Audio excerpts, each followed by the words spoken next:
vous aider? De changer de paradigme avec une nouvelle vision d'urbanisme pour permettre aux populations de respirer. Parce que là, depuis plus de combien de mois, ça étouffe, hein? Douala étouffe, Yaoundé étouffe, toutes ces grandes villes étouffent.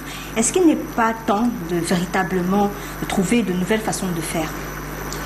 Bon, la réponse à la question, est-ce qu'il n'est pas temps de trouver de nouvelles façons de faire? Je vais l'aborder avec beaucoup de prudence. Okay. Je vais l'aborder avec beaucoup de prudence pour 3 raisons au moins. La première raison, c'est qu'il y a... Vous voulez sauver votre tête? Non, la première raison, c'est qu'il y a un électeur sur le plateau. Vaut mieux. Et si vous frustrez un électeur... Ma voix coûte cher. Surtout que 2025 approche. Hein? Donc, mais pour être plus sérieux, les villes de Yaoundé et de Douala vont continuer à connaître cet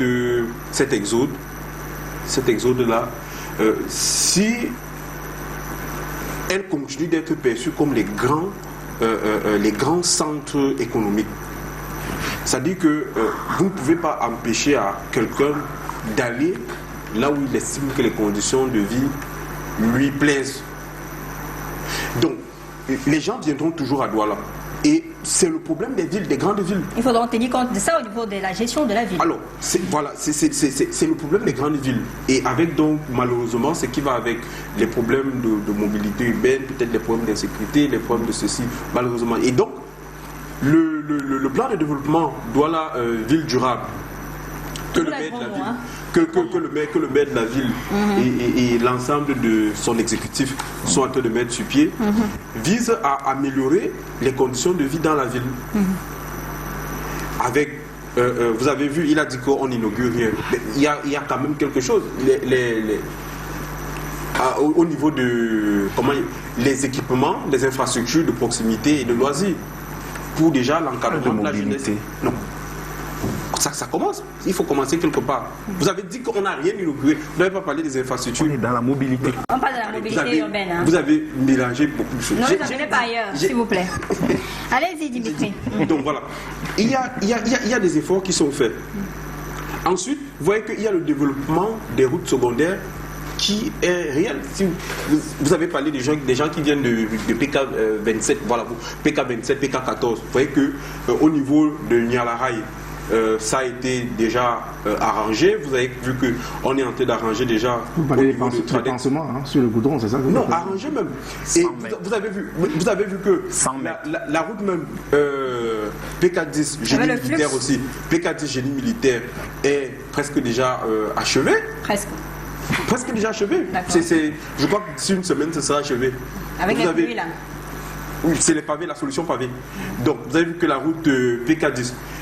Alors, vous avez vu que là, PK12 également, il y a le carrefour marché PK12 qui a été arrangé. Là, mais comment anticiper comment anticiper? Parce que la ville étouffe. C'est une réalité. Comment est-ce qu'on doit faire aujourd'hui? C'est la question que je vous pose parce qu'on est déjà en train de sortir de cette émission. Comment faire pour anticiper?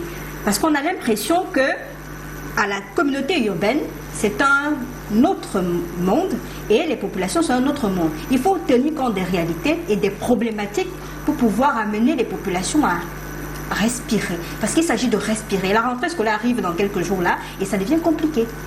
Bon, je ne suis pas sûr que ce soit vrai que la communauté urbaine est dans une bulle et que les populations sont... Ah, c'est l'impression qu'on a. Hein? Je ne suis pas très sûr. Si on doit traverser avec des motards, on ne va pas sentir qu'il y a des choses qui se passent.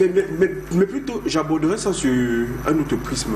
Je dirais que les résultats ne vont pas ne croissent pas au même rythme que les besoins des populations. Parce qu'il y aura toujours à faire. C'est-à-dire qu'il y aura toujours à faire et peu importe ce qu'on aura fait, eh bien certainement les populations en demanderont toujours. Mais il ne faut pas négliger le peu qui est fait.